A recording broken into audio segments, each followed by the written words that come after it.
কখনো ভেবেছো কার্টুন চরিত্ররা এত উদ্দামভাবে নড়ে কেন? তাদের আবেগগুলো কেন এতটাই প্রাণবন্ত লাগে? চলো আজকে জানি অ্যানিমেশনের সেই জাদুর পেছনের রহস্য।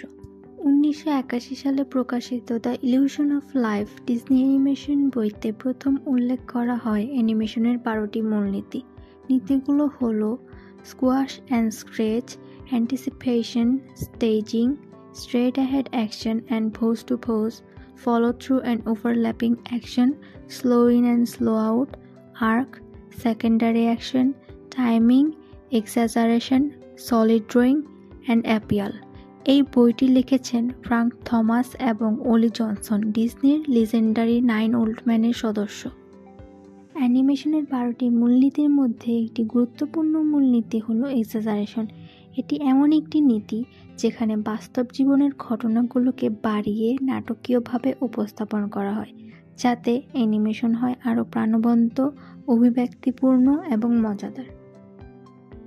এক্সাজারেশন প্রথম ব্যবহার করা হয়েছিল 1920 থেকে 30 দশকের ডিজনি কার্টুনে, বিশেষ করে Steamboat Willie 1928, the skeleton dance 1929-এ।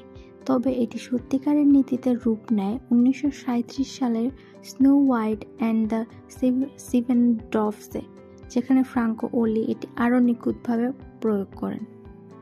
Exaggeration দৃশ্যে বাস্তবতার গণ্ডি ছাড়িয়ে যাওয়া হয়, যেমন বিস্ময়ের সময় চরিত্রের চোখ বিশাল বড়, মুখ হাঁ করে ঝুলে যায়।